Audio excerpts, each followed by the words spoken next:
Mr. President Chirac, Mr. President Clinton, Mr. General Secretary of United Nations, Mr. Gentlemen Presidents of countries and excellencies, ladies, gentlemen, and friends. I thank French government and French people for hospitality for this important conference and hospitality at the conference that we share. I thank everybody in the room. I especially give my gratitude to the American people, American Congress, and President Clinton for what they have done and will do to stop the war in the region and the peace would start. We came here to sign the agreement, peace for Bosnia and Herzegovina, which we put down in words in Dayton about 20 days ago. Our people and our parliament have accepted this agreement, but without enthusiasm, like a man who is taking a useful but bitter medicine. However, I want to convince you of our decision that this agreement and all its parts will be consistently and honestly put into life. Our goal has been, and it remains, a whole and democratic Bosnia. The regulations of the agreement guarantee that, but will these regulations remain the dead words on the paper? This, from the moment on, depends on us, from what we want and what we can do. The struggle for our goals is not lost, but it is not achieved either. It goes on with other peaceful ways, not with the strength of the arms that was taken from us, but by the struggle of ideas and spirit. We believed and said that our model of more of a collective and open society is better than the one that failed. The time has come to prove that to ourselves and others. With these thoughts, we are giving message to Serbs that war is over and evil should stop. We say it once more. There is no revenge and no vendetta, but there is and should be justice. Human rights must be proclaimed everywhere. The suppressed ones have right to their house, and the culprits to their punishment, because the punishment is human rights of a criminal. Serbs around Sarajevo have to be given choice to leave or to stay. Serbs have to do what legal organs in Bosnia and Sarajevo ask. We invite them to stay and live in security. The only way is to honor the laws of Bosnia and Herzegovina, which give freedom and forbid violence. Let them help their neighbors to come back to their homes. Let them work with the legal organs of Bosnia and Herzegovina and enforce laws and order. We are going to ask from United Nations and international organizations to make contacts on all the levels. We are appealing to the world in this historic moment to help Bosnia. Thank you very much. December 14th, 2020 is the 25th anniversary of the signing of the Dayton Accords. That's a peace agreement that was negotiated in Dayton, Ohio, which is why it got that name. Officially, it's called the General Framework Agreement for Peace in Bosnia and Herzegovina. But let's just go with Dayton, or the Dayton Accords, for now. The Dayton Accords are an agreement that documents the end of the war that was started when Bosnians voted in a referendum in 1992 to secede, meaning separate, from what used to be Yugoslavia. Yugoslavia was falling apart. Its major republics were seceding, meaning they were leaving the socialist federation that communist dictator Marshal Josip Broz had put together at the end of the Second World War. Broz used the alias Tito to hide his identity during the Second World War. So after he pulled together the 6 republics and 2 semi-autonomous regions that made up Yugoslavia, his alias became popularized and he became known as just Tito. By 1992, all that remained of ex-Yugoslavia were the countries of Serbia and Montenegro, Bosnia and Herzegovina, and the autonomous regions of Kosovo and Vojvodina. When Bosnia and Herzegovina seceded, the remnants of Yugoslavia, Serbia and Montenegro, sent soldiers, weapons, munitions across their international border with Bosnia and Herzegovina in an act of war and aggression. They co-opted many of Bosnia's Orthodox Christians, who are known as Serbs, to lay siege on their fellow countrymen and women. Soon after that war was started, Croatia exacerbated things by starting another war, a kind of war within a war, also against the Bosnians. When Croatia saw that the international community was doing little to intervene in the war waged by Serbia's army and Bosnia's Serbs, its president looked for an opportunity to carve out a piece of Bosnia for his nation, even if it meant stabbing his Bosnian neighbors in the back. Croatian forces sided with many of Bosnia's Catholics, known as Croats, and they opened new front lines. They besieged many towns and cities in the southern and western region, known as Herzegovina, as well as in parts of central Bosnia.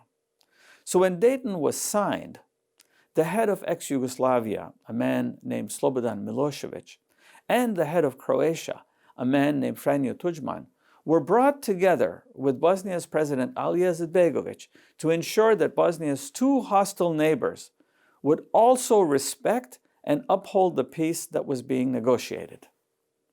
Let me explain that again. It's important.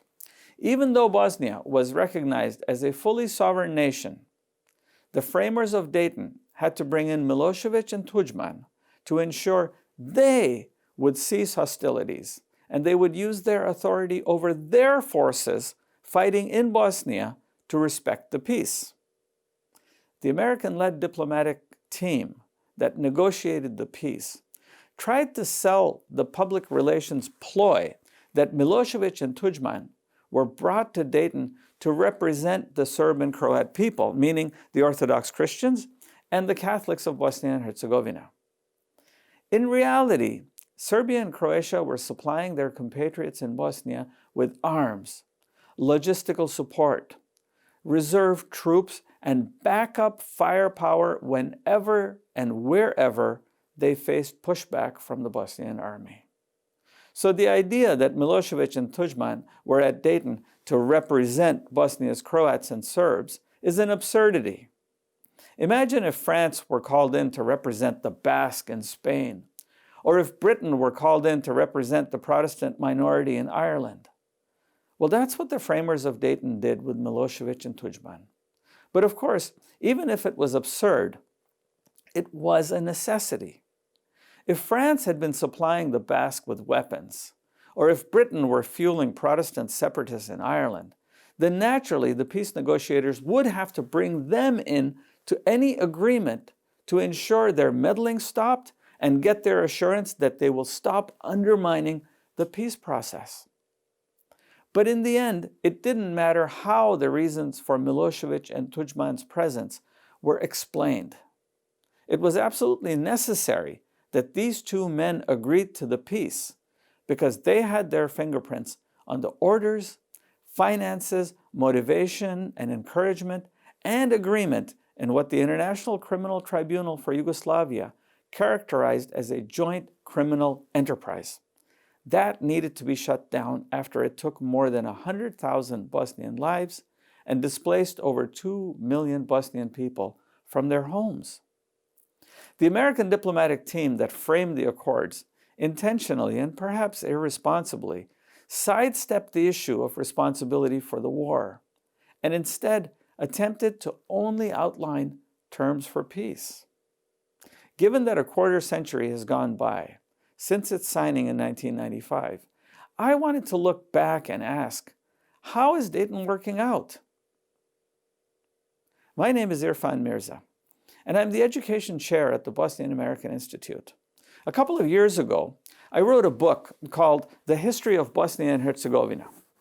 The book is a conclusion to thousands of hours of research that I conducted. It explores Bosnia's prehistory dating back to the last ice age and continuing all the way through to the modern era. When I shared the first edition of the book with Dr. Haris Silajic, the former chairman of the presidency of Bosnia and Herzegovina, he agreed to write the foreword to the book, which can now be found in all current and future editions.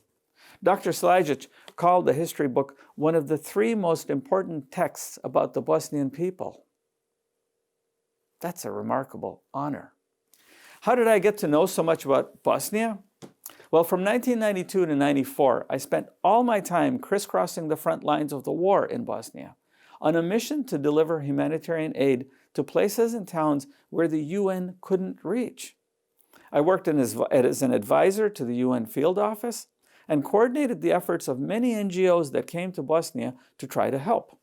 I negotiated ceasefires and brokered the release of teenage boys who were held illegally as prisoners in a concentration camp in Herzegovina. I struck deals with foreign governments to take in refugees and survivors from concentration camps who had no place to go once they were released. My efforts resulted in close collaboration with resettlement program offices from nations such as Canada, Denmark, Norway, Sweden, and the US. In Bosnia and Croatia, I personally interviewed and directed intervention on behalf of victims of rape, torture, molestation, forced displacement, and attempted mass murder.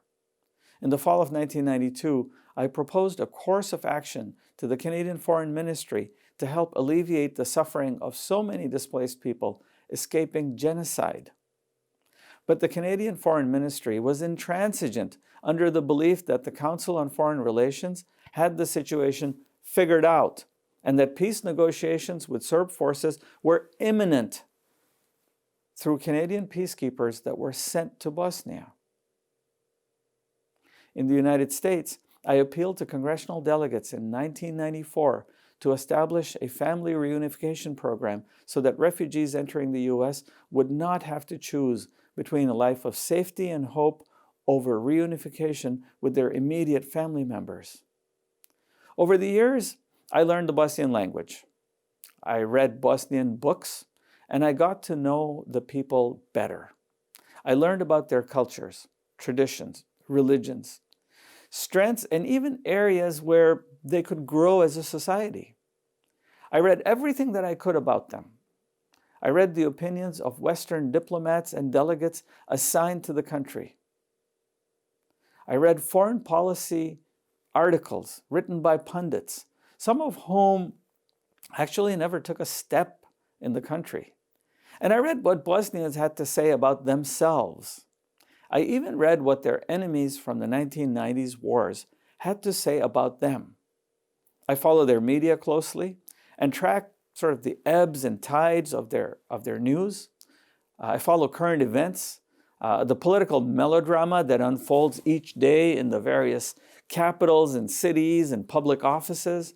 I cook Bosnian cuisine, and I listen to traditional and contemporary Bosnian music, and I follow their pop culture trends to some degree. There's nothing like having your finger on the pulse of a nation and people that you're trying to help. In 2018, in a highly viewed national television poll, I was voted the 16th most popular personality of Bosnia and Herzegovina by the masses. I still haven't figured out what it is that garnered such honor, but I now carry that responsibility with the gravitas that it deserves. Several years ago, I started lecturing about the Bosnian genocide, and that lecture has become a standing part of the Holocaust and Genocide Studies program at Sonoma State University, a liberal arts college that is part of the California State University system.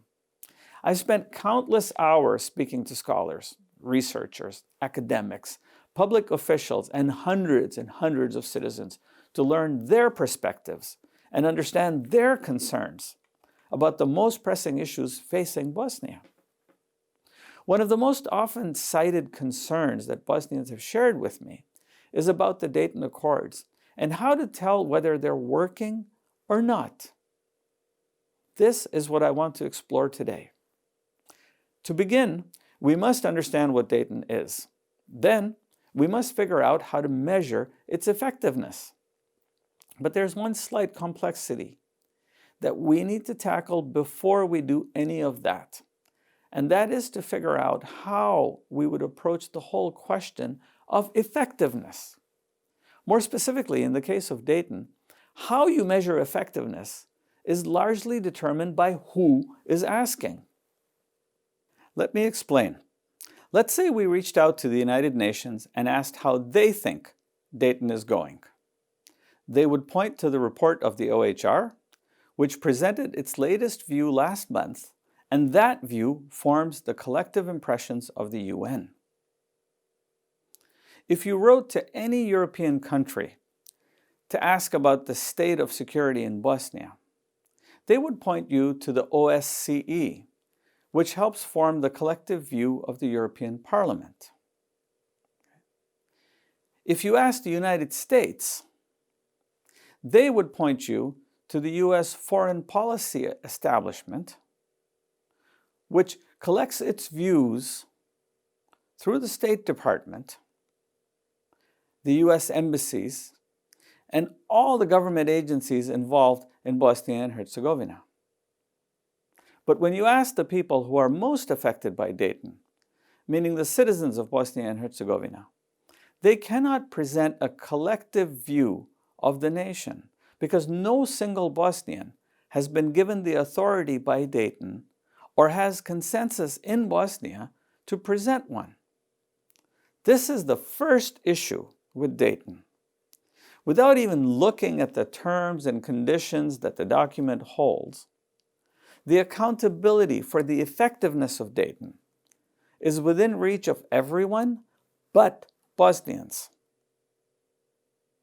Some people argue that Bosnians have been vocal about Dayton. As an example, each of the 3 members of the Bosnian presidency, yes, Bosnia has 3 presidents by Dayton's rules. One has to be a Bosniak, one Serb, and one Croat.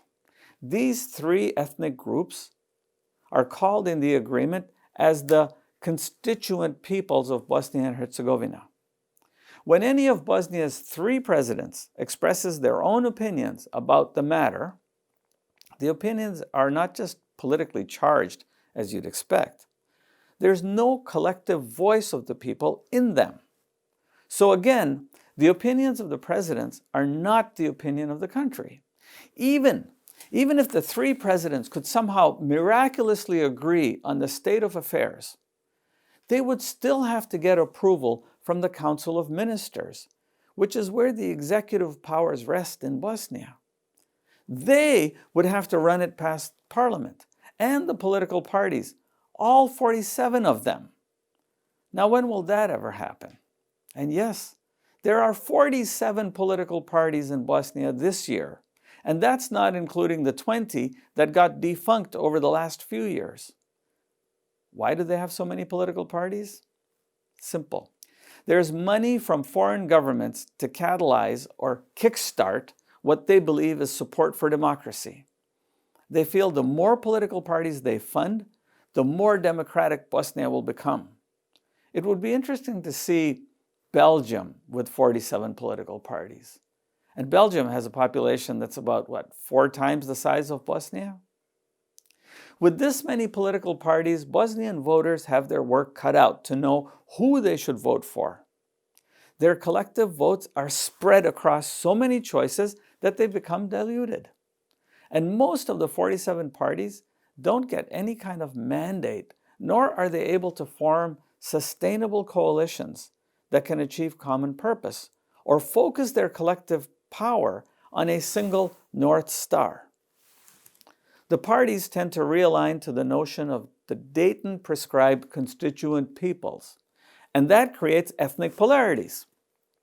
Those polarities are easily leveraged by opportunity seekers through a form of ethnic nationalism.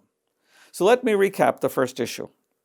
Bosnians do not have a collective say in Dayton. In theory, they could, but the way that Dayton structured their political system, it has been 25 years and they still haven't come anywhere near agreement on issues of Dayton's structure, intent, implementation, and future.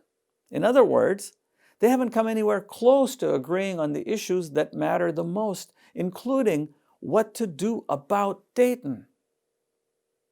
That brings us to the second issue, which is that Dayton instituted ethnic polarities into every level of government, and that permeated into society. The first example of this is obvious. There are 3 presidents, one to represent each major ethnic group. The executive branch, which is the Council of Ministers, also requires 3 ethnic groups. The judiciary and every level of government, all the way down to the municipality, have to have representation of these 3 major ethnic groups. Are you starting to see a pattern here? Every department of the government, judiciary, legislature, and public administration has to have 3 representative groups. That makes the Bosnian public sector the most complex and convoluted governmental system in the world. To support this system, Bosnia spends nearly half of its gross domestic product, or half the nation's earnings, just to keep its government afloat. Relative to the nation's GDP, Bosnia's politicians are among the highest paid in Europe. And that's not including all the perks and benefits that go with positions of such authority and public service. For a war-torn nation, where does the money come from to have such a lavish yet unproductive public sector? And more importantly, the complexity often leads to a stalemate between the ethnic representatives with little progress or consensus. That leads us to say that Bosnia is mired in ethnic divisions. So Dayton has imposed on Bosnia a political structure that costs tons of money, that is consistently ineffective at governing the nation, and that reinforces ethnic divisions. In the absence of governance by elected representatives, the corrupt step in and fill the void. Municipalities, cities, towns, political parties, and even oligarchs gain power. And where do they get that power from? It comes at the expense of the state. Dayton has left Bosnia with a central government, what Bosnians call the state government, that has little power and is deadlocked in conflict. And that deadlock can only be broken by an outside authority. This is Dayton's self-fulfilling, circular prophecy. The framers of Dayton architected Bosnia's political structure in such a way that Bosnians will always need outsiders when they can't decide. So when time comes to decide how well the outsiders are doing at making decisions, Bosnians must rely on whom? The opinions of outsiders, because Dayton has inadvertently imposed a blockade on Bosnia's ability to decide on Dayton's effectiveness. That decision is left to others. In short, Bosnians have been robbed of the fundamental mechanism they needed for their nation to succeed: the ability to decide. You remember that pattern I mentioned earlier? Of the 3 ethnicities, it is these 3 ethnicities that get to form the government and hold elected positions of power, including the presidency.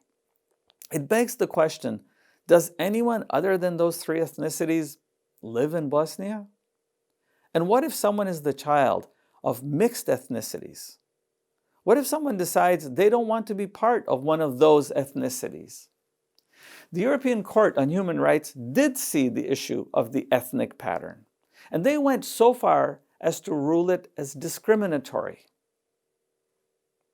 In the case known as Sejdić-Finci, 2 Bosnians who are not part of the 3 major ethnicities, one is a member of Bosnia's large Romani or Roma population, Dervo Sejdić is his name, and the other is a Jew, Jakov Finci, whose families date their heritage many generations back in Bosnia and Herzegovina. These 2 had the courage to file suit against the terms of Dayton that prohibit them from running for the Bosnian presidency. And that's absurd because they are both natives of Bosnia and Herzegovina. The court determined the Dayton terms to be discriminatory and ordered them to be amended. Of course, Since Bosnia has virtually no collective national decision-making capability, remember, Dayton took that away, they could not reach a decision as to how to amend the discriminatory clauses and conditions. The architect of the Dayton Accords, Richard Holbrooke, also caught the pattern. In an interview with William F. Buckley in 1998, he said, I thought it was tragic. Language, which had once united the region, was now being used by demagogues and racists, and that's what ethnicity is about, to divide people. By demagogues and racists, which is what ethnicity is about, to divide people. These are Richard Holbrooke's words. Now, Holbrooke was talking about how language was being used to divide people, but he made a very poignant statement about ethnicities.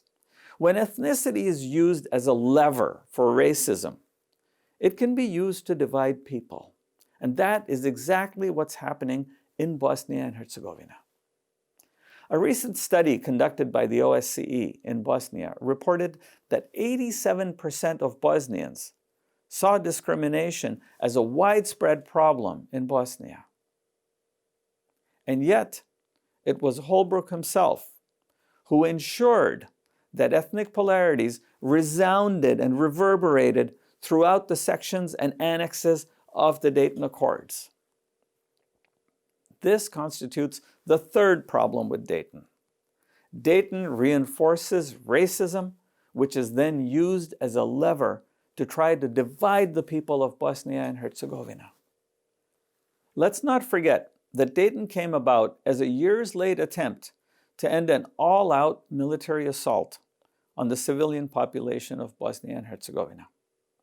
After dozens of failed ceasefires and peace proposals, Dayton was trying to end the siege of critical civilian safe zones and infrastructure of the country, as well as some significant areas of population where atrocities were carried out by Serb forces over the last 2.5 years. A siege that lasted more than 1,400 days. The siege of Sarajevo, that lasted 1,425 days, became the longest siege in military history. More than 100,000 people were killed in the war in Bosnia and Herzegovina. Concentration camps were erected for the first time on European soil since the Second World War. More than 20,000 women, girls, and boys were raped by rapists and pedophiles among the Serb army and paramilitary groups. Captured civilians and defenders of their nation and families were tortured and beaten by Serb forces. More than 2 million non-Serbs were displaced and forcefully expelled from their ancestral homes in a process the media characterized as ethnic cleansing.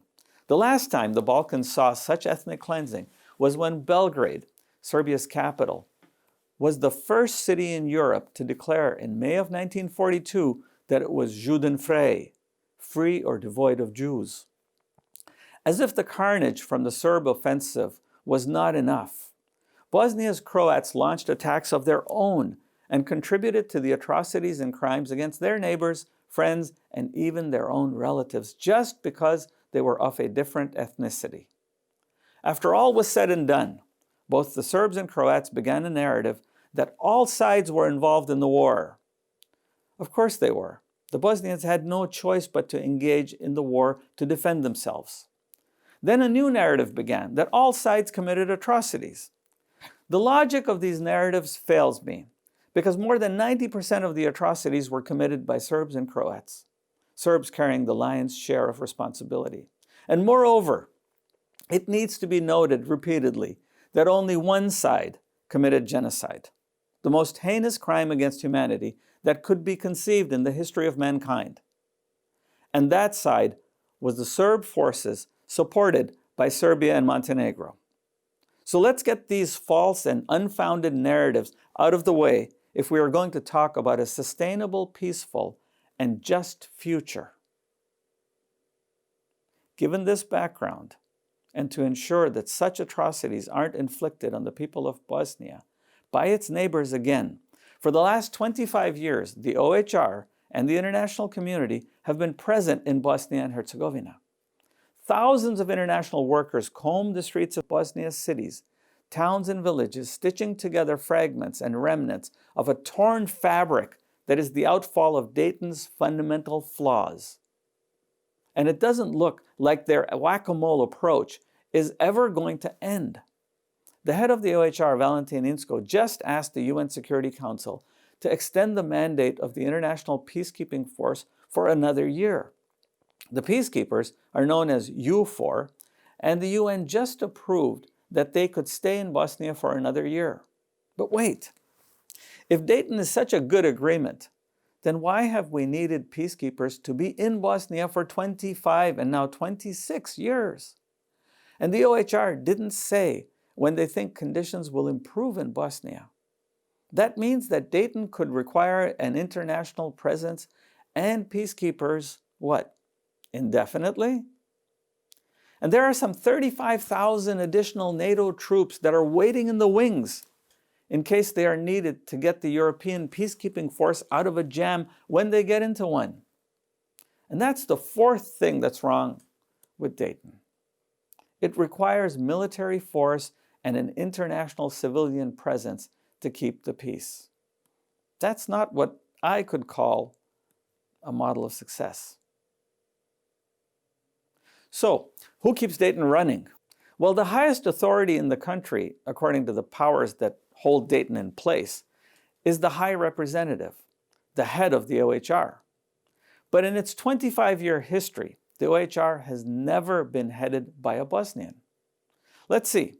Its first head was Carl Bildt, the former Prime Minister of Sweden. Then it was Carlos Westendorp, former Foreign Minister of Spain. After him, it was Wolfgang Pettrich, an Austrian diplomat of Slovene ethnicity. Then came Paddy Ashdown, the British parliamentarian and head of the Liberal Democrats there. He was succeeded by Christian Schwarz-Schilling, an Austrian-born German politician who previously resigned his ministerial post in 1992 because of Germany's inaction over atrocities committed by Yugoslav and Serb forces in Bosnia. That shows a moral compass that is correctly guided.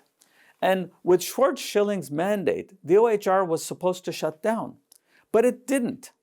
In fact, Schwarz-Schilling's brief engagement as head of the OHR sowed the seeds for political manipulation by ethnic nationalists and power-hungry political parties.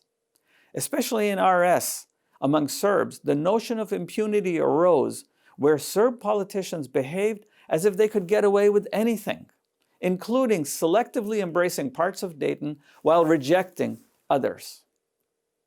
Imagine that I sign a contract to buy a house from you, and then I say, I will adhere to the clauses of the contract that give me possession of the house forever, but I won't pay you any more money than I gave you as down payment, even though I had agreed to pay the mortgage for the next 30 years.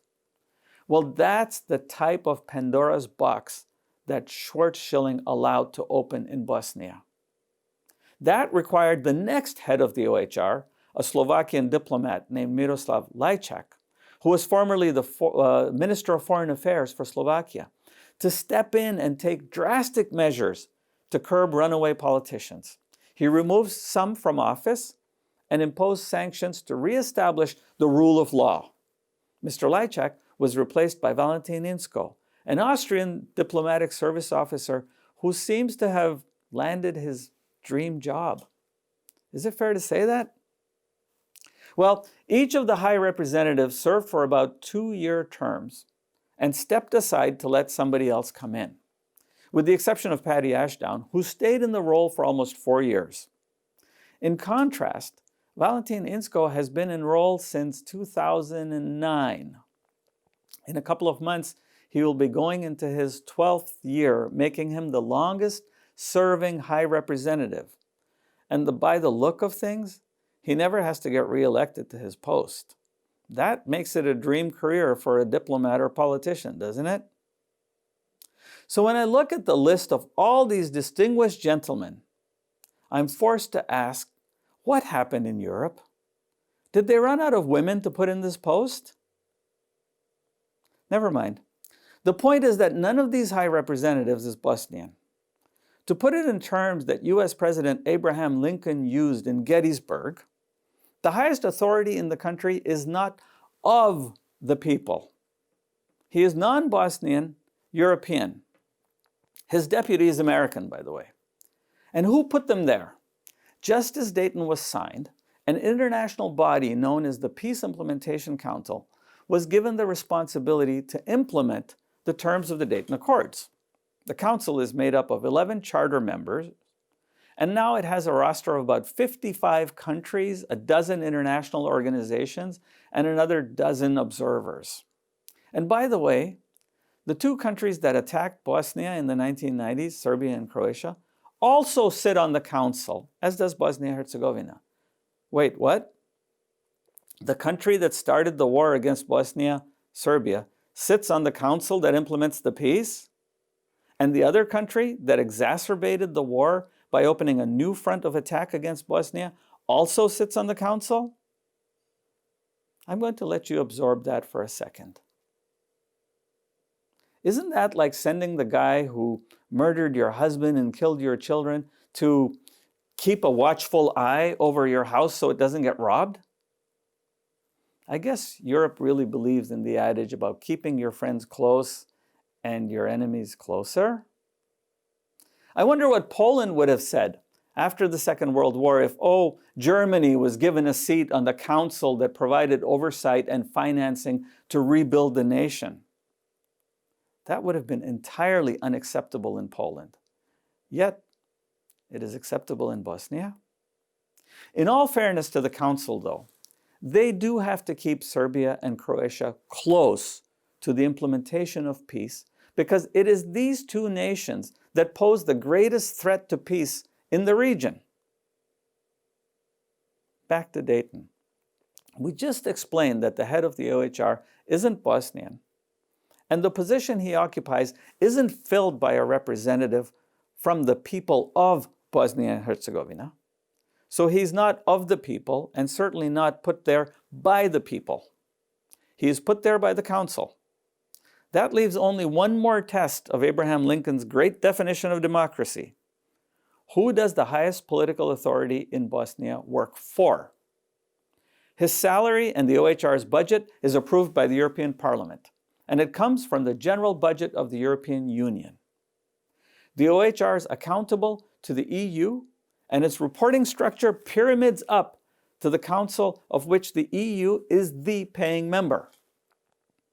Going back to Abraham Lincoln's definition, the OHR is not of the people, not put there by the people, and given that it's the EU funding the thing, likely not there for the people. Has Dayton put an embargo on democracy? If you use Abraham Lincoln's definition, then the short answer is yes. There's a lot to consume here, and we have not yet even started to look at what's deeper inside Dayton. Before we go further, I want to recap what we have just covered. There's no accountability for Dayton or its implementation back in Bosnia. The agreement instituted ethnic polarities. It created the most complex political and governmental system that any nation has in the world today, that Bosnia cannot maintain or afford. It reinforces inherently racist or discriminatory practices that are used to try to divide the people in the country. There are terms of Dayton that stand in violation of decisions made by the International Court of Human Rights. Dayton has required international supervision to sustain its own life. Dayton is on life support. The agreement has been in ailing health for about the last decade, and it looks like it will continue to need an international military force alongside 35,000 NATO troops on standby at all times. Dayton has put into power a structure that is the opposite of what Abraham Lincoln defined as the basis of democracy. Dayton has put an embargo on democracy. So what comes next? I want you to listen to Congressman Eliot Engel, who is the outgoing head of the House Foreign Affairs Committee. But Dayton only created a stalemate, Under the agreement, only a unanimous decision of the collective presidency comprised of ethnic-controlled republics could move the country forward. Bosnia became stuck, unable to advance. We see now that this system has not worked. In so many ways, it put Bosnia in a deep freeze, where Republika Srpska blocks decisions in the country's national interest in favor of widely expanded autonomy and a loosely veiled breakaway agenda. This has to end. The incoming Biden administration needs to ask a simple question. Dayton has taken Bosnia as far as it could, but it no longer works, and it hasn't for years. So what should come next, and how do we get there? Friends, this is the last hearing I will conduct on the Balkans, and it's allowed me to remember some of the high points of my work in the region. Dayton only created a stalemate. Under the agreement, only a unanimous decision of the collective presidency, comprised of the ethnically controlled republics, could move the country forward. Bosnia became stuck, unable to advance. We see now that this system has not worked. So many ways it put Bosnia in a deep freeze where Republika Srpska blocks decisions in the country's national interests in favor of a widely expanded autonomy and a loosely veiled breakaway agenda. This has to end. Congressman Engels makes a very, very important point to the incoming Biden administration. He says, Dayton has taken Bosnia as far as it could, so what comes next? Now, responding to Congressman Engel, his upcoming replacement as the chair of the committee is the senior ranking member from New York, Representative Gregory Meeks.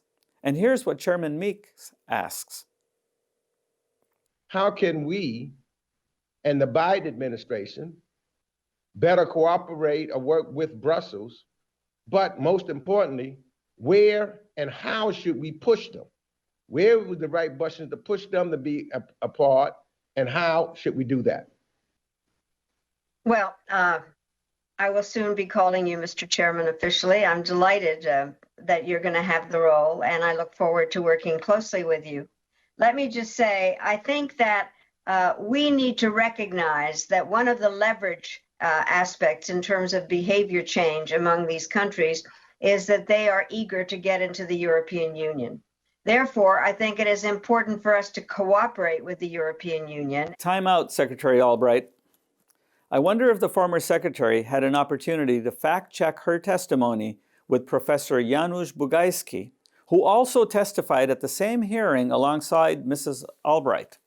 Professor Bugajski wrote a scathing article that exposes the revival of Greater Serbia. He writes, a key component of Belgrade's approach is duplicitous diplomacy. In Bosnian, they call this dva lica, or dvostruk diplomatia. If the former Secretary of State and ambassador to the UN during much of the Bosnian War had just read Professor Bugajski's article, she would have learned that Belgrade has a duplicitous nature. Here are the details of what Bugajski wrote, and I'm quoting. While claiming aspirations to EU membership and closer relations with NATO, Serbia seeks to balance the four major powers, Russia, China, US, and EU.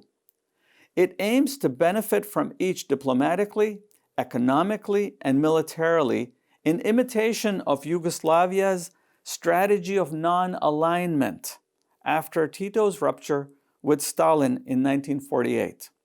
This can also disguise and assist the pan-Serbian project if Belgrade gains support from major international actors. With all due deference to Secretary Albright, Serbia does not aspire to EU membership, and if Serbia doesn't aspire, then neither does the remnant of the apparatus that committed genocide in Bosnia, known as Republika Srpska. In a February 21, 1998 article, the Washington Post reported that Secretary of State Albright pledged $5 million to the Serb entity in Bosnia to reinforce its strong support for the Dayton peace process. Secretary Albright characterized the new leader of the entity, a man by the name of Milorad Dodik, as a breath of fresh air. Let me read an excerpt from the article in the Washington Post. Secretary of State Madeleine K. Albright pledged $5 million in budgetary assistance to the Serb entity in Bosnia yesterday in recognition of its strong support for the Dayton peace process. Albright made the offer during a meeting with the new moderate Bosnian Serb Prime Minister Milorad Dodik, who took office 3 weeks ago. Now, the Washington Post is calling him moderate.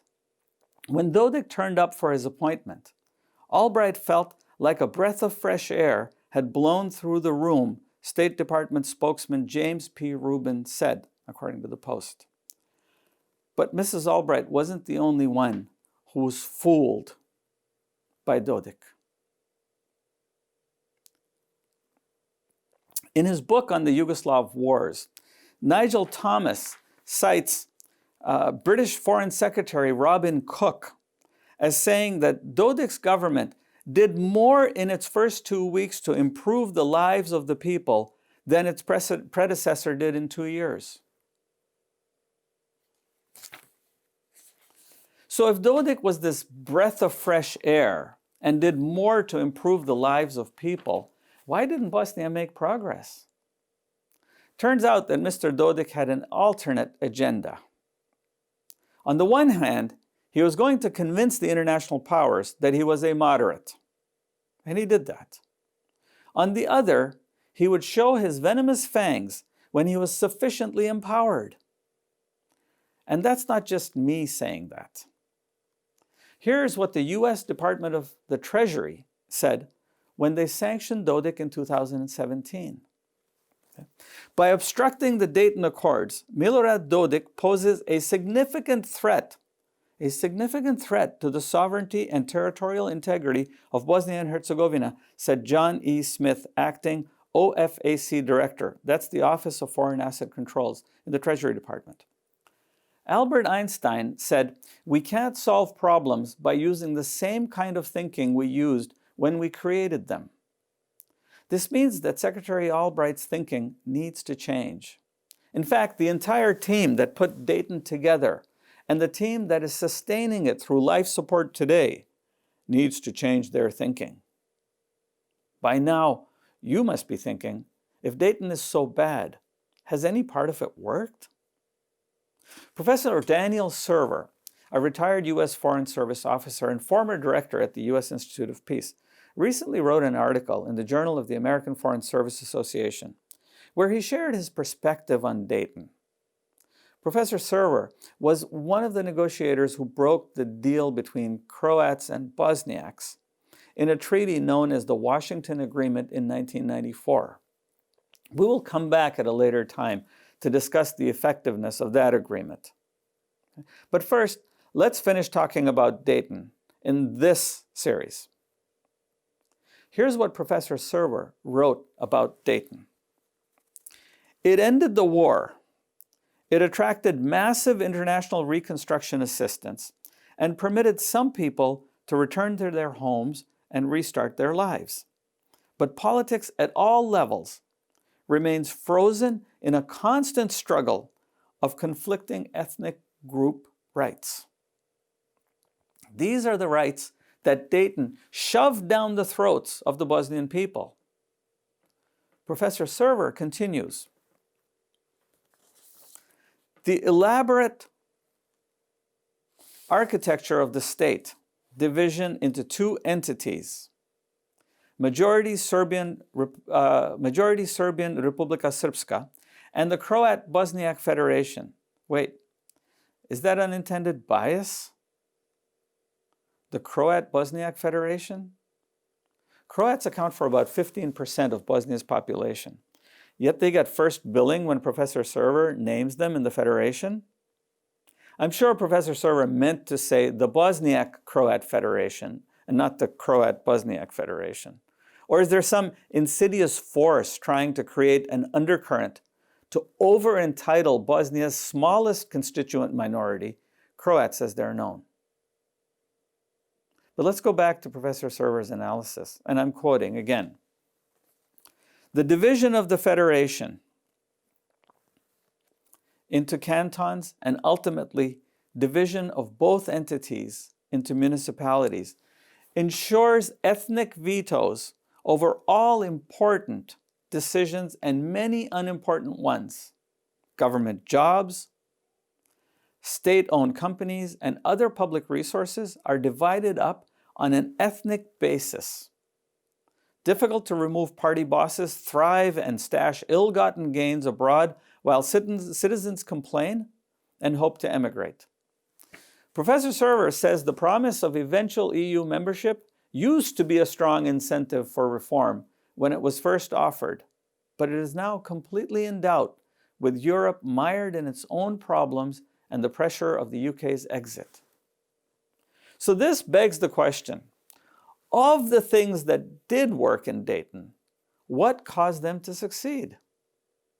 Well, Professor Server says, the implementation in the first 10 years after Dayton resulted from the United States and Europe working in tandem for the same ends. And in that lies our first recommendation of this analysis on Dayton. The US and Europe have to work, not just together, but in tandem towards a common goal for Bosnia. That means that the US takes one step, then Europe takes the next, then the US, then Europe. And their common goal needs to address the top risks that currently threaten Bosnia's sovereignty and territorial integrity. Let's look at what those are. Professor Server enumerates the biggest risk. Milorad Dodik, remember him, the breath of fresh air guy? Dodik has promised that he would declare Republika Srpska independent of Bosnia Herzegovina, meaning he threatens to rip the country apart. Professor Server adds, and I quote, he, Dodik, has already prepared the ground for this move by denying the validity of Bosnia's constitutional court's decisions in RS and arming the RS police far beyond the level required to counter criminality. He has also gotten Russian paramilitary training for them to support RS independence. And where is OHR or the OSCE in all this? It seems they're on holiday someplace other than where their responsibilities lie. They need to be in Bosnia, stopping this flagrant violation of Dayton's terms and intent. Yes, Mr. Insko, like Mr. Schwartz-Schilling, is letting the foxes run the henhouse. And that tees up our second recommendation, that a joint US-EU enforcement body be set up under the so-called Bonn Authority, the order of the Peace Implementation Council that was issued in 1997 at its meeting in Bonn, Germany, to remove from public office any official who obstructs or threatens the sovereignty of Bosnia and Herzegovina. This authority needs to be enforced, and that includes removing from all offices and public positions any individual or groups that talk of secession. That would include presidents, ministers, parliamentarians, municipal public officials, school teachers, postal workers, anyone in the employ of any governmental structures in Bosnia and Herzegovina. Imagine if the Director of Homeland Security in the United States were allowed to incite separation of some states from the Union. Imagine a medical researcher at the Public Health Agency or the RCMP in Canada using the auspices of his or her office to incite separation of a province in Canada. While we need to respect the freedom of expression and diversity of opinions, we also need to understand that Bosnia is still wounded. And until its wounds are healed, it cannot tolerate the stress of impending illegal activities that threaten its very survival. There are laws on libel that curb the freedom to say whatever comes in our heads. You can't just stand up and falsely yell, "Fire!" in a crowded movie theater without consequences. The same principles need to be applied in Bosnia. The task force must have the backing of the PIC Council with the ability and means to enforce the removal of intransigent officials who threaten Bosnia and Herzegovina's security. Through this, and only this means, applied repeatedly and enforced rigorously will the division of the country be prevented. This will require willpower and an intractable position that must be upheld by the United States State Department with full support of the U.S. Embassy and of the Foreign Affairs Committee. Influential nations such as the UK, other European countries, and supporting nations such as Canada must throw their weight behind such an initiative. Without it, disaster awaits Bosnia and Herzegovina. Our third recommendation calls for the simplification of Bosnia's two entities and their convoluted government structure. The entities in the Brčko district need to be unified into a single, modern, cooperative federal state that has central authority over the nation's armed forces, taxation, a constitution that protects the principles of general welfare, ethnic and local interests as well. The constitution must also balance power sharing between the central and subordinate governments such as cantons or regions. This reform needs to be spearheaded by a special U.S. envoy who will guide Bosnia's elected officials through transparent and broadly visible hearings. Testimony will be reviewed by the Enforcement Task Force to determine where the obstacles are in simplifying the political structure of the nation. A goal of the simplification has to be to reduce the elected roles by 2/3. Give Bosnians a government they can afford, and one that works for their common interests. The fourth recommendation is that international powers must strive single-mindedly to resolve Bosnia's most complex and flammable issues, such as justice for thousands of crimes and atrocities committed during the war. Let me give you an example. Tens of thousands of war crimes have still not been brought to the courts. Instead of funding the 47 different political parties each year, it might be helpful if European powers funded 47 impartial judges and reinforced the judiciary with a strong international presence and legal guidance. This is one area that Europe has tremendous expertise in. From the Leipzig war crimes trials at the end of the First World War in 1921, through the trials at Nuremberg of the International Military Tribunal in 1945, to the establishment of the International Criminal Court, the European courts, the ICTY and ICTR, Europe and the international community have a stellar track record of upholding the highest judicial standards and ensuring that justice is balanced fairly between the rights of victims and survivors and those of the accused.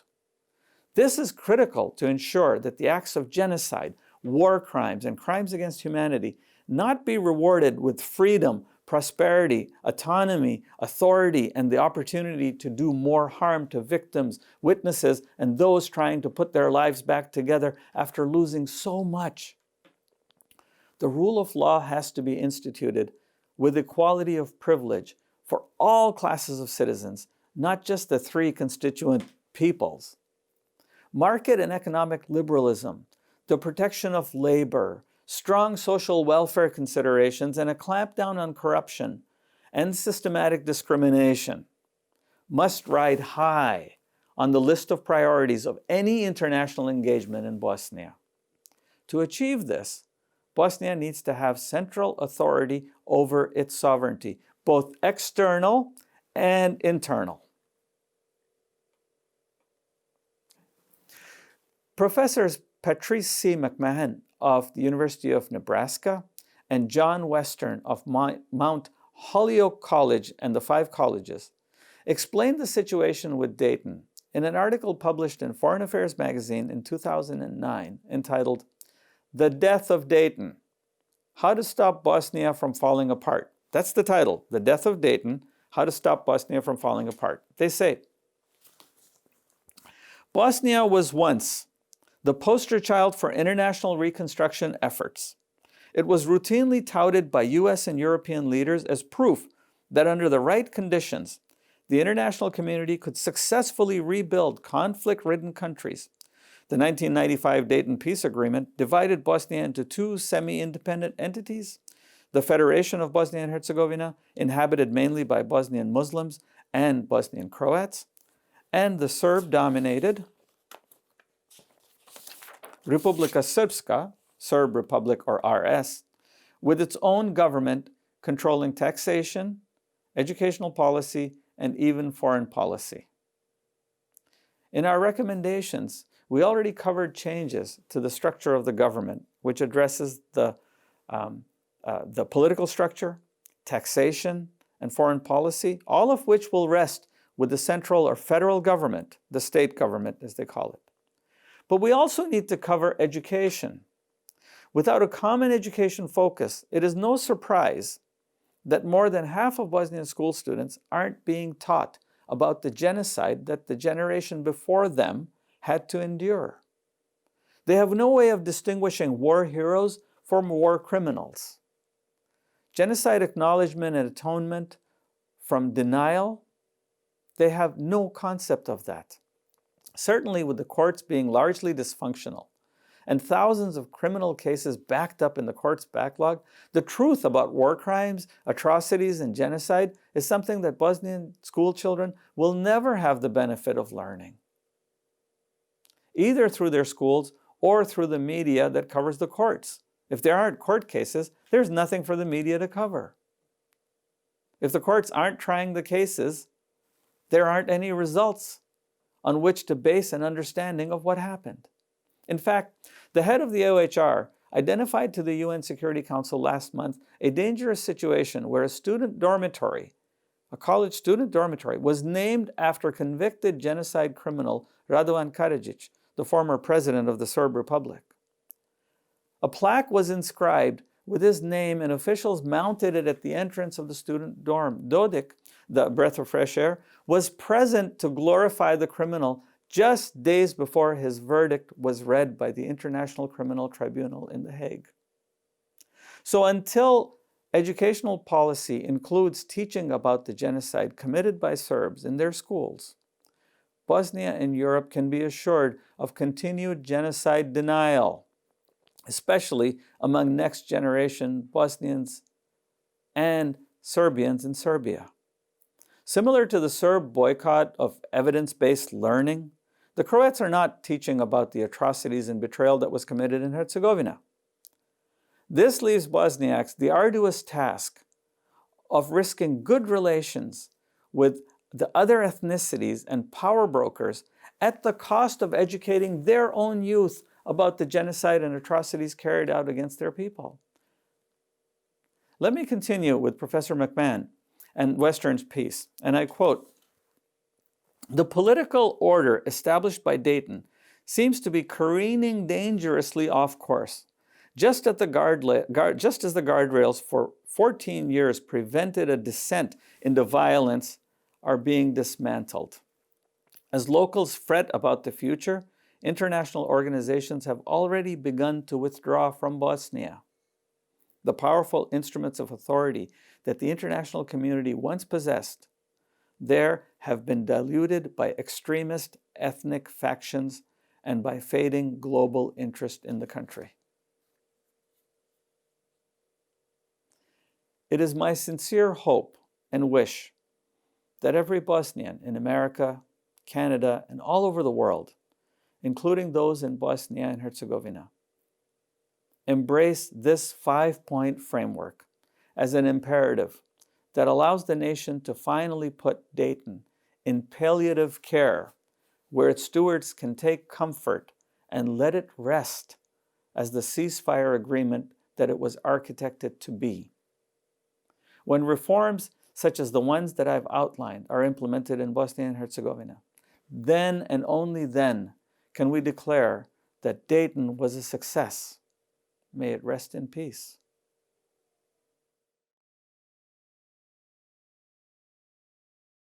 What I've tried to do is lay for you what I believe is a framework that says, look, there are a lot of things that are going wrong with Dayton. There's a lot of work that needs to be done to straighten that out. But that work is going to require international engagement. It's going to require a vested interest of the United States and for the U.S. to engage. And then what we did after we discussed the problems is I laid out for you what I believe is a framework of 5 points, a 5-point framework that should allow international intervention in Dayton and in Bosnia and that whole process to actually have achievable milestones. There are questions that are coming in. I'd like to just read them and let's go from there. First question comes, it reads like this. We know Dayton stopped the war and at the same time was created to put chains on Bosnians. My question is, what would it take for Western political powers who created and now support Dayton to admit the mistake and fix it? Well, this is a really good question. It's a loaded question. First part of the question is that, hey, what's it going to take to fix Dayton? The second part of the question is, what is it going to take to get those who have created it to admit their mistake? So here's the problem with doing all of that. Admitting mistakes is not the easiest thing in the world. It might be easier to fix Dayton than it is to get people to admit the mistakes that they've made. I'm being serious. Fixing Dayton, I am proposing a 5-point framework. The first recommendation is U.S. and European cooperation working in tandem with each other. The second one is that there is a joint U.S.-EU enforcement task force. This is something that we don't have today. The bond powers allow the OHR to ensure the security and the sovereignty of Bosnia Herzegovina. And they allow the OHR to remove from office anybody who threatens that. So I think it's time that those powers, within the legality of the Dayton Agreement, be enforced. It's not that the legal mechanism is not there, it's that the enforcement is not there. And what we are asking for is a task force by the US and the European Union that actually backs up the OHR and insists the High Representative to remove those from power that are proven to be threats to the nation's security. We would do this in the United States. We would do this in every democracy on the planet. It needs to be done in Bosnia too. The third point of this proposal, the framework, simplification of Bosnia's convoluted and complex government. That structure that they have today, with all of the different layers and all the different ethnicities, it needs to be simplified. Bosnia is a country of 3.5 million people. It does not need the most complex governmental system in the world. Right? So simplification of that, keeping into account all of the ethnicities, keeping into account religious beliefs and differences and everything that Bosnia has. It is such a rich culture that goes back thousands of years, ensuring the preservation of that culture. Right. The fourth point, international powers must single-mindedly be resolved to solve Bosnia's most complex issues, the top of that list being tens of thousands of war crimes and atrocities committed. They need to be addressed. You cannot expect good faith cooperation and collaboration in a nation when there's rampant injustice. We see a lack of social justice in places like the United States that are causing an uproar in the nation. It's making us rethink who we are as a society, what our values are. Imagine that Bosnians have to live with this social injustice every single day. People that are accused of committing the atrocities are in positions of political power. I don't need to tell any Bosnian what happened after the signing of the Washington Agreement and after the Dayton Accords brought together the two entities in Bosnia and Herzegovina. The Prime Minister was later tried and convicted, right, of enterprise, of being involved in war crimes and atrocities. I mean, when you stop and you think about what Dayton is forcing Bosnia to do in this convoluted government and in this system where war crimes are not being tried to the degree that they need to be. Tens of thousands of cases backed up. And the fifth point in the recommendation is very simple: education. Without education, the next generation of genocide deniers are being raised. The next generation that will not have any empathy for all those who suffered those that will learn fascist tendencies from the ghosts of fascism that live today in Europe. Don't forget, it was only in 1975 that Francisco Franco died, and he appointed in Spain King Carlos II to take over. Why? Because he saw Carlos's father, Carlos I, as being too much of a liberal, meaning not being fascist enough. Now, Carlos II had the wisdom and the wherewithal to institute a democracy in Spain, but that's 1975. This is not something that happened pre-Second World War. The ghosts of fascism, Milosevic, Tudjman, they are still alive today, and they are breeding the next generation. This needs to be addressed. Okay, I'll go to my next question.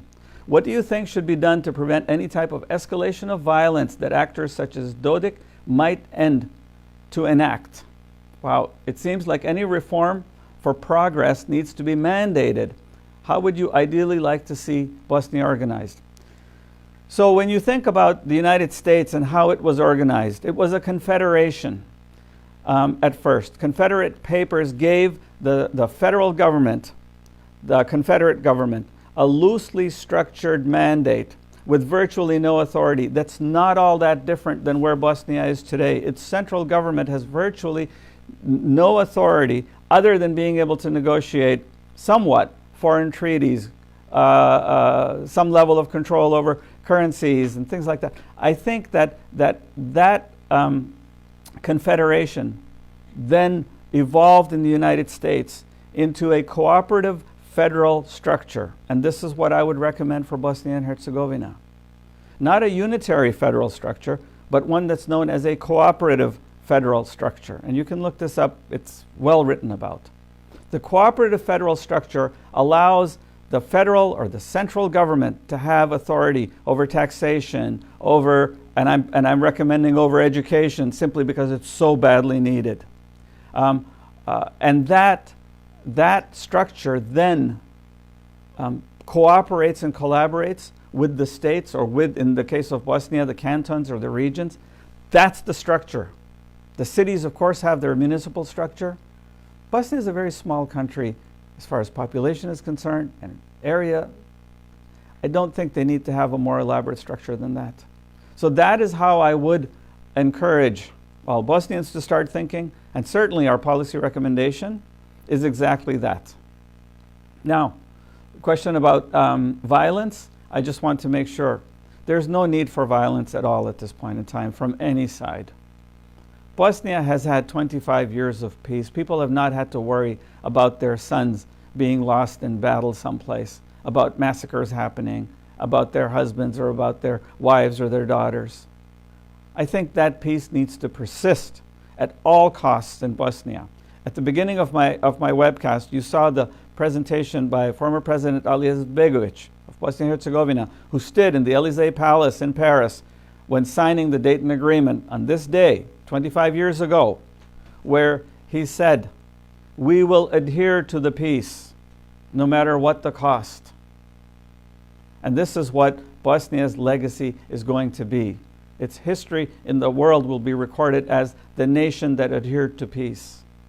There are actually a few more questions that came in. I just want to address them quickly. Is there any way to have you in Biden's team responsible for Bosnian matters? No, I don't think that's the goal here. I think the goal is, my goal at least has been to say, look, I've researched this topic, I've come up with an opinion, some sort of an understanding of what I think needs to be done. I believe Bosnians in America, Bosnians all over the world, and Bosnians own their own destiny. It's in their hands. It's in your hands. I would like you to just use me as a helper. I'm here to do that. I can help analyze. Perhaps I have a more objective view. Perhaps it's somewhat more cynical or sarcastic. Whatever it is, you're welcome to leverage it. It's an orthogonal view, I know that much, meaning it's not straight line. It's always looking at things from a slightly different perspective. But thank you for asking. I appreciate the respect that shows towards me. Okay, there are lots of things coming, but here's the other thing. How much impact does Russia have on Beja? I think Russia has an awful lot of impact. The Russians and both the Chinese have been making a higher investment, political investment in Bosnia and Herzegovina, and there's grave, grave concern. The Russian intervention in Bosnia is more immediate. The Chinese investment is more long-term. I think for the United States and Western powers, We need to be engaged if we are to make sure that we continue to have influence in the region and in Bosnia. Okay, somebody suggested that Zoom might have been better than a Facebook like. I have to tell you, we have had more than 1.7K views. That means 1,700 people plus have watched this thing. I don't know that we would have been able to do that on a Zoom call. But I do appreciate the effort at helping us trying to figure out our technical problems. Okay, a couple more. Somebody liked the flag. I just want to comment on that. This is the flag of the Republic of Bosnia and Herzegovina that was recognized by the United States, by the United Nations, and it was the flag under which the United States and all of the other nations recognized Bosnia's sovereignty. Since then, Bosnia has given up its national symbol, this flag, in favor of one that looks very much like Sweden's and the European Union's, because Bosnia is trying so hard to drive for European Union integration. Right? This flag stays as a historical reminder. It will stay certainly behind me at all times as a historical reminder of the nation that was granted sovereignty after it suffered for which it suffered such a tremendous catastrophe and paid such a heavy price. The lives of all those people that were sacrificed in favor of this flag retaining its sovereignty can never, ever go disrespected, and it can never be forgotten. Certainly I won't forget it. Okay, other points. Very powerful presentation. I suggest you repeat it in the Bosnian language, or at least put in Bosnian subtitles. We will do our best to do this. All of this came together with a lot of hard work. A lot of time went into the research for this, and we do all of our research in English. We do read everything in Bosnian, but now it's time to take this. You're absolutely right. We will translate this into Bosnian as best as we can. They're already working on it, and we will get it out and published as fast as possible. Last point, nothing will change without people en masse making it happen. And I want to tell you, thank you very much for saying this, because this is so true. Nothing will happen unless en masse people try to make the change. What we have done at the Bosnian American Institute is given you a framework within which you can present to whoever it is that you're talking to say, these are the 5 concrete points that we want to drive as our position on the policy of, name your nation, United States, Canada, Austria, Australia, New Zealand, it doesn't matter, Norway, Denmark, right? This is the position that we would like our government and our foreign affairs offices, meaning the State Department, foreign affairs ministries, to take.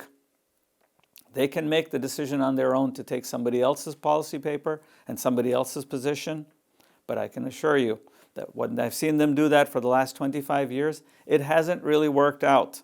That's what this video was all about, right? It's time to turn over a new leaf, new chapter, and to say we want better and different engagement than we have today. Okay? I want to thank you all for bearing with me, especially through the technical difficulties we have. I know this has been a very, very long discussion.